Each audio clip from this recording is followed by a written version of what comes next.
নমস্কার, আপনারা শুনছেন উত্তরের কণ্ঠ থেকে আমি প্রভাত বসাক, তুফানগঞ্জ, কোচবিহার।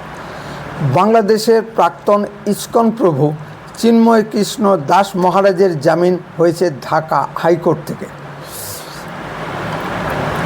পাক ভারত যুদ্ধের আবহে ঠিক এই সময়ে চিন্ময় প্রভুর জামিন কেন?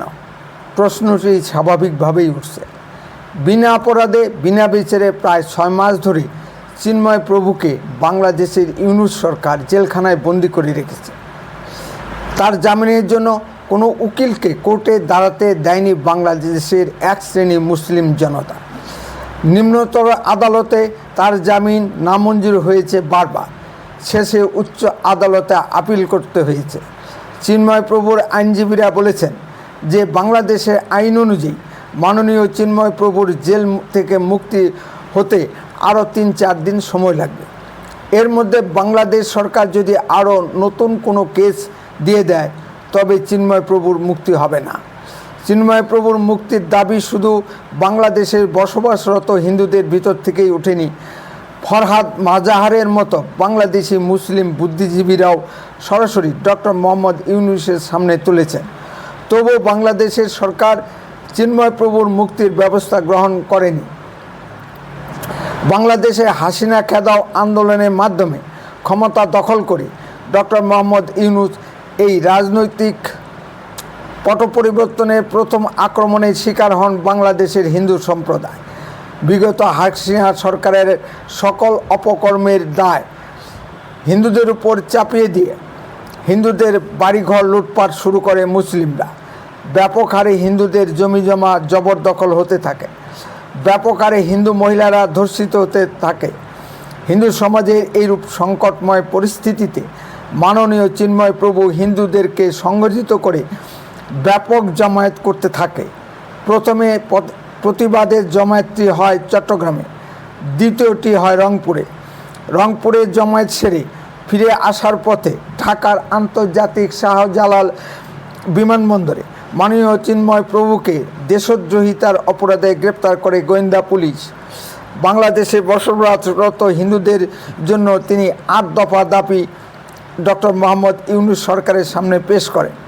দাবিগুলোর ভিতর হিন্দু, বৌদ্ধ, খ্রিস্টান সম্প্রদায়ের জানমালের নিরাপত্তা, জোরপূর্বক হিন্দু সম্পত্তি জবরদখল, দেবোত্তর সম্পত্তি জবরদখল মুক্ত করা, যখন তখন হিন্দু নারীদের ধর্ষণ বন্ধ করা, হিন্দুদের উন্নতিকল্পে পৃথক পূর্ণাঙ্গ মন্ত্রণালয় গঠন ইত্যাদি।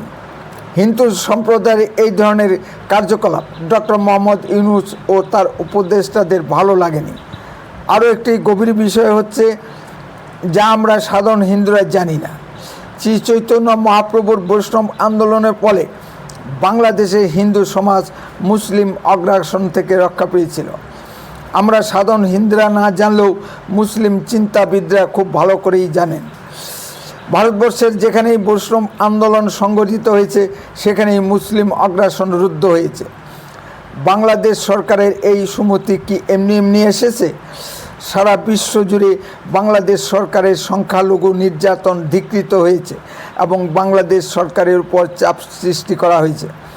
ভারত থেকেও বাংলাদেশ সরকারকে বারবার সতর্ক করা হয়েছে। চোরে না শুনে ধর্মের কাহিনী।